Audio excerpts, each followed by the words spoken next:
Hey everyone, and welcome to the FourVision podcast. I'm your host, Ivo, and every week I'm going to have a conversation that matters about HR. This week I have with me Erwin de Wildt. Welcome, Erwin. How are you? Welcome. Yeah, good morning. I'm doing good. How are you? I'm doing great. Thank you. Erwin is an engagement manager and implementation consultant at FourVision with a solid background in recruitment, which will be the topic of today. So let's get to it. Erwin, normally we start always these conversations with presenting the guest a little bit. So I would ask you to do exactly that. Just a small introduction about yourself, personally, professional. Sure. So people get to know you. How far back do you want me to go? Well, as back as you want. It's fine. We have time. Sure. Now, I studied psychology in Enschede on the university, and I also did a master's in European politics. After that, both weren't enough, and I found a job in recruitment, which was in Czech Republic, in a recruitment agency where they taught me everything about talent acquisition. Thankfully, I was allowed to do recruitment for recruiters, which really showed me how the business worked in one of a sales-focused recruitment agency. After that, I made the step to come back to the Netherlands, started working with Booking.com as a recruiter for the customer service department, and did that for around 2 years, maybe 2.5. I'm not 100% sure anymore. And after that, I made the step to the recruitment operations team in Booking, which actually manages everything of recruitment without the recruitment itself. So all of the systems, contracts, projects that are involved with your recruitment. Let's say half a year ago, it's almost already a bit more than half a year ago, I joined the FourVision team as an engagement manager / implementation consultant for the talent experience team, which implements the Phenom platform mainly, among other products. All right. So you have a solid. I think you are one of the first guests maybe that we have that has this solid background in recruitment. That's what we want to talk about today. Sure. So from all your experience as a talent acquisition in recruitment, what is your view about it? What I'm more interested to know is like how much companies actually value that position. Do you think it's like the A standard for HR, or the thing that companies look the most in HR? They think more about HR on the talent part, talent acquisition part than the other parts. What do you think? Well, it really depends on how the company indeed views HR and recruitment as a separate part. Because trust me, and a few people I've known in the past will laugh about it. I've had a lot of discussions about what is recruitment. Is it sales or is it HR? Because sometimes you're selling a job and sometimes you are hiring a person. It really depends on perspective of how a company approaches it. Thankfully, most of the companies I worked with definitely saw the importance of talent acquisition or recruitment in their business model, and also helping them towards the future. Okay. And I'm interested in what you just said, like having that discussion between is it sales or is it HR? Why do you say that? What do you view in the market in some companies, or how some companies are acting to recognize it as more of a sales thing than an HR thing? It really depends, of course, on where you are working as a recruiter. Because the first few years as a recruiter, I was working in a recruitment agency, and they of course have to sell candidates with the right experience, and also sell themselves to companies to be able to allow them to recruit for those companies with the right candidates. So in that will be most of a sales role, which is focused on selling recruitment. But if you are working as an internal recruiter or corporate recruiter or whatever title you have in a company itself, then it becomes a completely different show, because you are the caretaker of the company and making sure they have the talent to move forward in every way possible that they are asking for. And sometimes you can even lead them and also suggest things on how to improve in their business by recruiting forward-thinking people. Okay, so do you think that recruitment agencies actually can be tricky sometimes because of the fact that their business is actually getting talent to sell to companies, let's say. So sometimes it has a pernicious feeling to it. I know. People, of course, never love to be spammed on LinkedIn I have a position for developer, and every minute you already have a new LinkedIn message. If you're in that position, of course, you're lucky that you have a good role that is wanted. But in the end, sales recruitment or agencies and HR, internal recruitment or corporate recruitment, all have their place in the market. And we all know, of course, the outside bureaus or the broadcast agencies for temporary jobs like Randstad. Yeah, exactly. One has their place. Of course, most of the companies find their own people, but there are also companies who have just careers and jobs in their firm that they cannot recruit for themselves, or is not worth for recruiting themselves.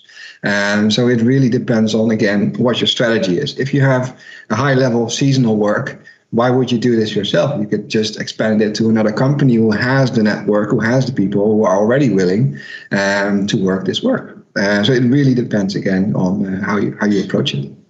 Okay. So would you say that if a company has a strategy to create a proper culture in the company, having people setting for success, for career development and all that, you would say that those companies are the ones that actually prefer to hire internally than an agency? Although as a company, for example, that has rotational jobs, seasonal jobs and those kind of things, they are better served with a talent agency that can provide that talent because it's always changing, right? Yeah. Well, of course, my experience in previous companies, for example, with Booking, there have been a lot of hirings that I had to do in half a year, possibly around, with a team of 20 people, we had to hire, I think, 5,000 people each year for Europe-wide. But it really depends, again, on the company, because Booking had a great way of making people feel included in the company, even for these seasonal workers, with also giving them plenty of options to prove themselves to become a real employee for a longer term. So the company culture really is important because that really shows the value and also the motivation for people to really work and put out more than their normal best in actually doing the work. Very interesting. That's a very interesting point. So as a recruiter, what do you identify as the common challenges, that the recruiter, let's talk about recruiters, internal recruiters, right? Not the agency ones, but what do you think are the main challenges that a recruiter faces, or at least from your experience? If we're talking about internal recruitment itself, the most challenge I see happening is that a lot of the companies, they have a lot of marketing, a lot of plans and a lot of wishes for the future, and also want to have their internal progress working the best way. Some have planned this and also worked it out in the right way, but it is really difficult, especially in larger companies, to do this in the right way, to do it also in an open way so that everybody knows why certain people are chosen above others, to actually make the promotion in a team of 20 that has one leader, in a sense. A lot of ways, and also to have this openness about who is actually being groomed for the next role and who has just made a change in their position to make another step.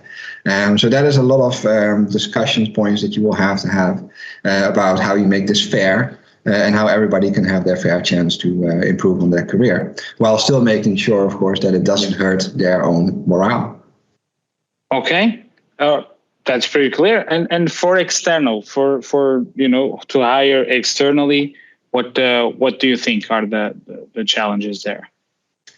Well, in the external market, I guess that depends every year. Same with the internal, of course. We had the wonderful Corona epidemic, and I absolutely don't mean wonderful. And this has changed the market quite a lot.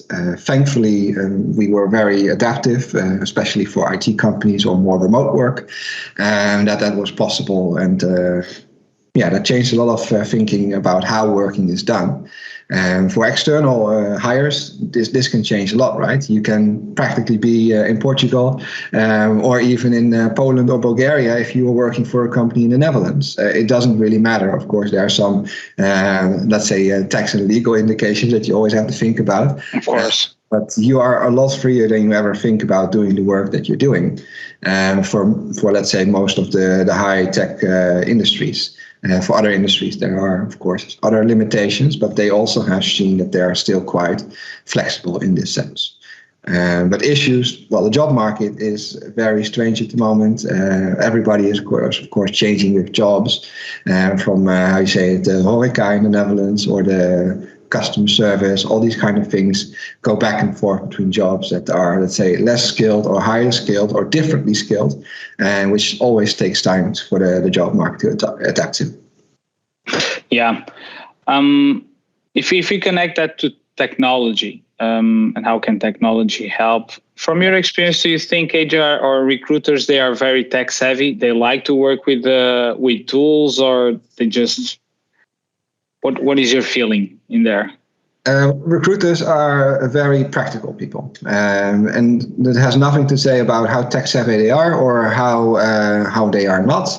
Recruiters want to have something that works. If for something, let's say if they have a system that works and can do the interview for them, well, that's wonderful, but they want to see the result in the end, and that actually is good as well. Because as soon as you talk about systems, you also start talking about analytics and performance indicators. And then you want to see, of course, if I personally hire 10 people a month and my colleague does 5 a month, but let's say 8 of my 10 are already gone the next month, who is the best recruiter there? So you really have to think about what is practical and what actually helps you achieve your goals. But in sense, to go back to a bit more specific, yes, systems, of course, always work. In the smallest sense of the word, they increase the effectiveness of a lot of recruiters, so they can handle a lot more people, do a lot more interviews, and also be very much more flexible in the work they do for the company with hiring. Okay, all right, that's clear. What do you think are the best tech tools that a recruiter can have? I'm sure that's plenty, like video conferencing and I don't know, we email, leads gathering. I don't know. What do you think are the most important ones? Of course, you work with one. We're going to talk about that, but in general terms, let's say. Sure. Now, of course, thankfully, the recruitment market is now also catching up on all the new developments in the IT sector with everything that can be done with it. I mean, I've seen messages or at least blogs and everything about, okay, let's do virtual reality recruitment. That actually sounds very interesting, something to try out, right? Especially a corona situation where that would be almost a must if you want to do an atmospheric interview. But there are plenty of functionalities where you have a video assessment where you're actually not really interviewing with someone, but you're just answering certain words and certain questions on your own time, which also gives the flexibility back to the candidates. Because then they can also have a little bit more time to practice their answers and make sure they show themselves in the best light possible. So many more developments with automatic scheduling, emails, as I mentioned as well, with the AI indications, gamifications of assessment tests, because of course a lot of criticism is always there about, well, how do they actually know I don't have these skills you just rejected me for? So all these kind of complaints can be assessed a lot better now with assessment tools that help you really judge your skills and see if you're worthy or actually have the capabilities to do the job as well, or to learn it in a fast way too. Yeah, that's very interesting. Let's move to the Phenom part. You obviously are an engagement manager. You're working with Phenom people, so a very big partner of ours in this recruitment area. So we had a conversation with Sana. She gave us a great overview last week about what is Phenom doing. So I would like to take your take on it as well. If you would have to present and how this can really help recruiters, just tell us how. Okay, so now I have to sell the platform of Phenom people. Good. No. Well, yeah. there's a chance for you. Try it. No, good. Now, the Phenom people platform, and again, you can have a very long conversation about what they offer. And I'm sure that Sanne also talked about this. The Phenom platform is generally a tool or a system that really helps recruitment management and candidates to find each other in the best way. And that is the simplest way of saying it. Of course, if you go more specific, there are ways that it does this. This is by automation of a lot of parts in the whole recruitment process. You have leads gathering for finding the candidates before they even know that you found them already, and that you can already reach out and find the profiles who are suitable for jobs, or just to add them to certain pools that are interesting candidates for the future. There is, of course, a very intuitive way that they allow you to host and maintain your own careers website, with a lot of functionalities that make it interactive and a modern way of showing your, for lack of better word, MVP, your value proposition for your brand, and also your career of your companies and career opportunities. Internal, this is of course a very big aspect where you can help your internal people also realize their potential. And most important, I would say, which is often forgotten, is also the analytics part, where you really show what you have done, what is the result, and what you could have done better. Because in my, let's say, experience, the numbers are often disconnected through the whole process of recruitment, and actually from if we use one of those wonderful monikers, the hire to retire life of a candidate. Okay, so the analytics is also always like goes to the second plan, right? It's not only for recruiters. I think it's for a lot of positions within the company. You just want to hire that person. Who cares about the numbers? Yeah. Yeah, exactly. So this is they provide a lot of services and a lot of value to recruiters, because you basically can do everything with it. Would you say it's practical? Like like we discussed before, do you think with a good implementation of this platform, actually you can focus on the most important things as a recruiter? Yes. Yeah. No. The Phenom platform is really a multiplier of your recruiter in a sense. It really allows your recruiter to work as they were 2 or 3 or 4 or sometimes even more than that for recruiters in a sense. It really saves time. Not only that, but it also allows you to work more effectively. Functions that Phenom has is that they already scan a CV and show if they are compatible or if they have a good fit for your job.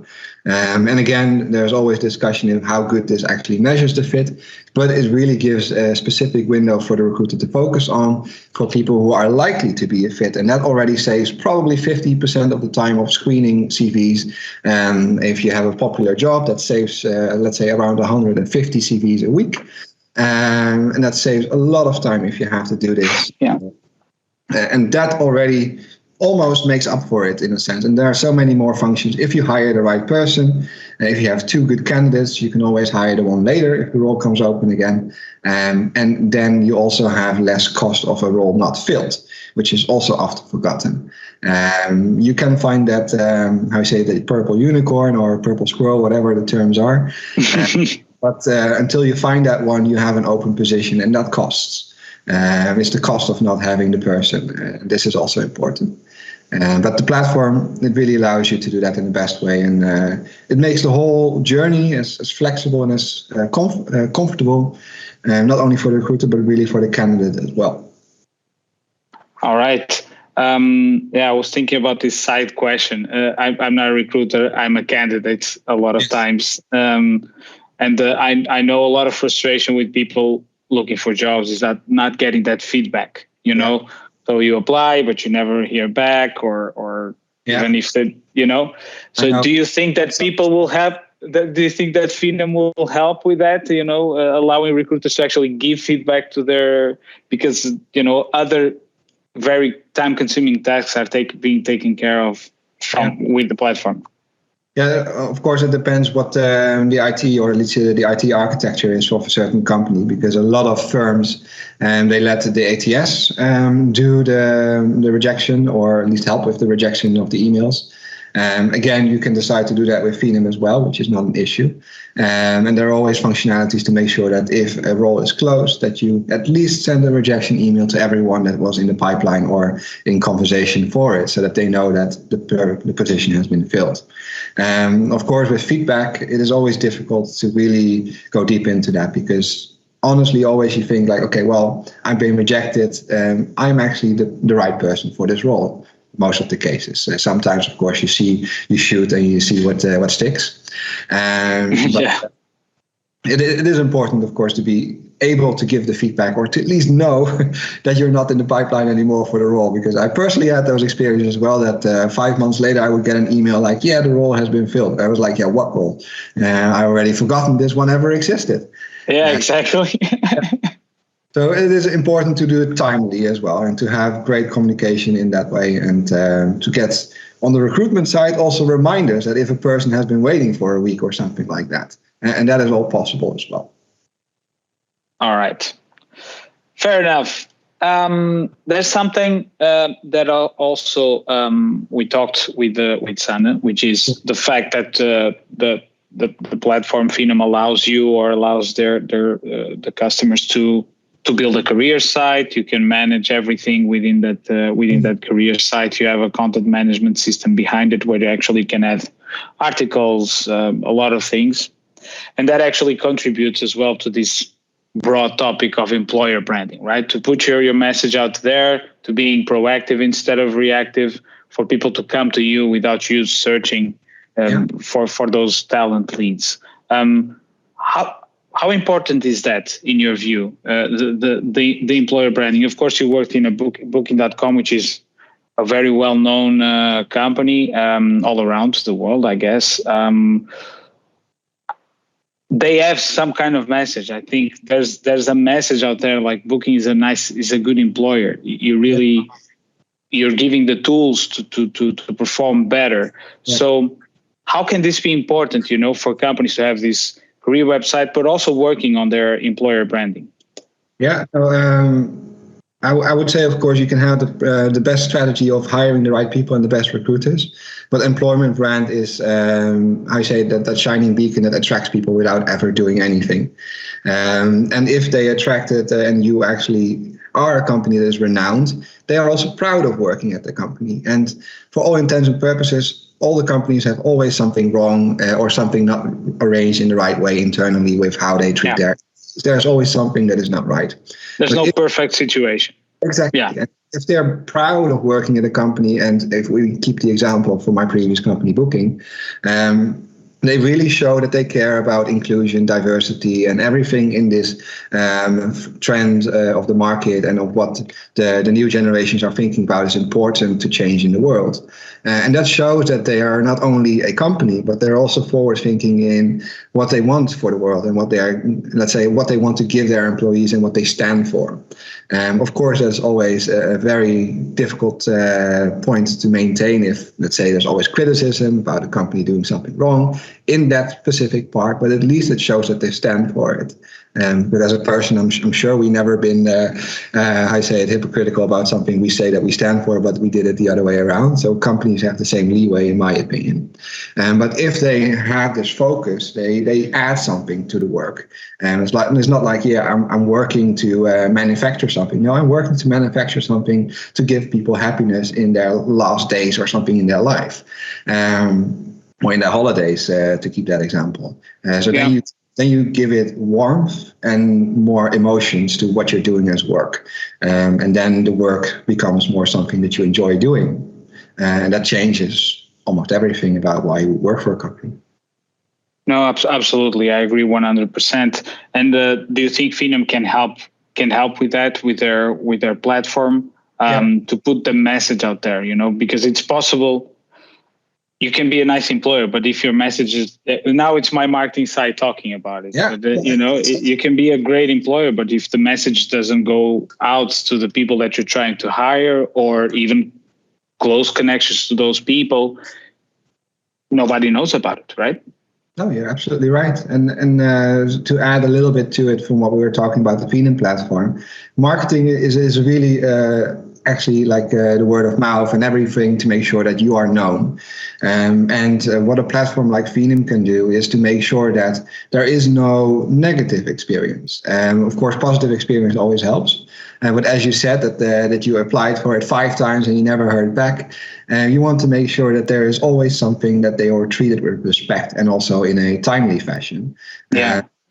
From my own experience, I had companies where I started, and after a month I said, well, I don't want to be here because that is a different idea of how I ever thought this was going to happen. The recruitment process, the onboarding are very important because those are the moments where the candidate will, I say, reflect on, okay, so what is the marketing, what is the brand image, what is the career opportunities, what I thought this company had.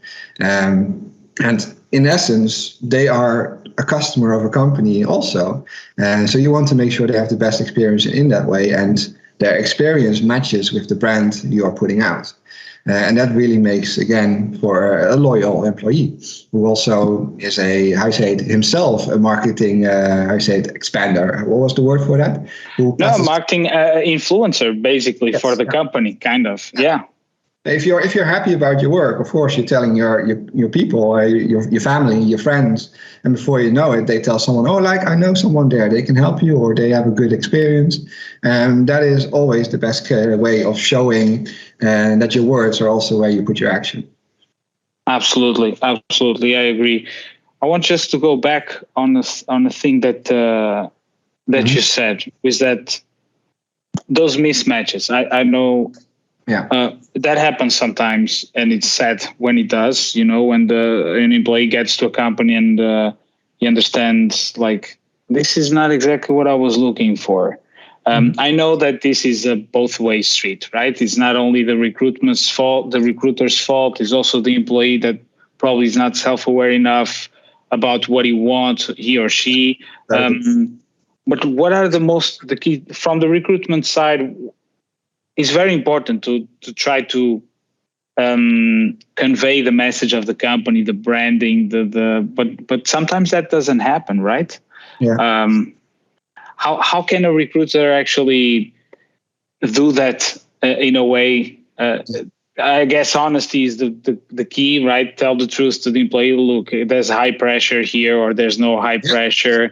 Leadership is always changing their minds, but those kind of things. It's very important to be honest, don't you think? It's a really good point because, of course, outside of all the realms of marketing and, let's say, fluffiness of companies who want to make sure that they are the best and also seem the best, as a recruiter, I've had plenty of these conversations where I would be honestly blunt.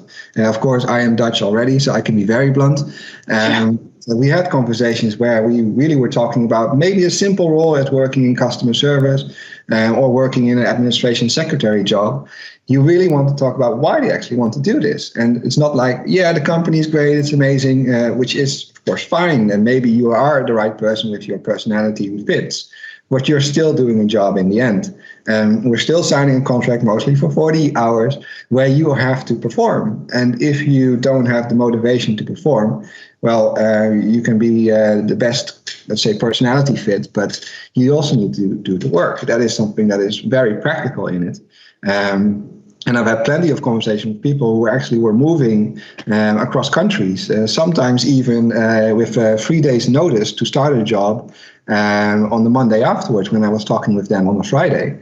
And they would come, a very specific example, from, Croatia to France, to the north of France in Lille, where they would be very eager to do it. And I personally would not see myself changing house, changing job, and moving weekends, along with the stuff that probably came weeks later, to start a job that I really wanted to join the company for. So you really have to make sure that not only their motivation is good, but they also know what is waiting for them in terms of the job. Because it's not all, rainbows and sunshine. You do have to perform. And if you don't, then there is a risk, of course, that you will not be kept as an employee. And that is very blunt side of it. And that is what you want to communicate, that they are aware of, and really give that by examples.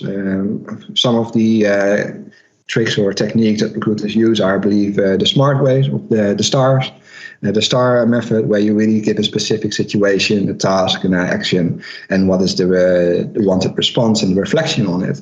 And that way, You see if they have the right mindset and also know how to act in a situation as you would prefer them to do. Because everybody, of course, knows the job, studies for it, and knows what the wished answers are. But you also want to see how they actually react in a certain situation if it comes to them. If, let's say, a customer is screaming in their face, well, what do you do? These kind of situations. Yeah. No, absolutely. I think as a recruiter, of course, you need to also perform, right? So you need to hire people. You have goals. You need to get people in, but you also have a responsibility towards those individuals, right? As yes, I want to hire. I want to perform as a recruiter. Yeah. But I need to hire someone that I actually. It's going to be a sustainable position, or the people coming in actually can perform and will be able to. Yeah, it's a fine balance, right? Yeah, but that balance is hard to have because personally, and maybe my balance was a little bit skewed. I always wanted to make sure that the person who we are hiring knew what they were getting in, and they also saw this job as something that could really help their career. I would always make sure that the manager or the hiring manager also knows what is happening. Because, of course, we're talking about recruiters with targets, but those targets are coming from somewhere. And if you hire a person to be fired the next month, that, of course, you can always discuss about whose fault is that, about the onboarding, the hiring manager, set expectation, discommunication. There's always a lot of discussion to have. But in the end, it is really important that you, as a recruiter, make sure that both of the parties know what is happening, and if they then decide to, let's say, stop working for each other, and then at least you know that you have done an honest job there. I think that's a very rational and sensible way to look at things, indeed. Erwin, we are close to the end of this conversation. So I just have one last question for you. I'm asking in the recent episode. So if you had one thing to say to, let's say, a recruiter on, about HR tech or about HR in general or recruitment, if you had one thing to say, what would that be? That's a hard one. For recruiters, there's always a lot to say. You can say a lot. You don't need to say one thing. You can say a lot. The only thing I can say is that, as I mentioned in the very beginning, that recruiters are very practical. Recruiters, it really helped, and it helped me as well. That that you are open to anything, and that, and again, it's also core of the recruitment business that you are adaptive to what everybody needs. Again, you have your own targets, which, if depending on the company, are enforced more or less in terms of your performance as an employee. But you need to be open to whatever is out there. And again, this is also why I discovered all the systems on recruitment, and is that these tools, or let's say marketing, all the new ways that the market is developing, really gives you a lot of options to not to do the same work, but then do it better by using such a tool. So I would really say to be open and to try out things, and don't be afraid to get a system wrong, because there are plenty of other competitors. I shouldn't say that, of course, but there are always a lot of competitors on the market who have similar ways, which actually drives the market if you go to another one, because they just simply have to get there together better. So try these things. It is always very easy to stick in how you've done it in the past. But innovation, of course, breeds better performance, not only for you, but for the whole company in itself. Perfect. I think that's a great way to end. Okay. Erwin, thank you so much for your time. This was great. I really enjoyed this conversation. I hope you did too. Yeah, no, I definitely did. Thank you, Ivo. All right, Erwin, take care, and I'll see you next time. See you. Bye-bye.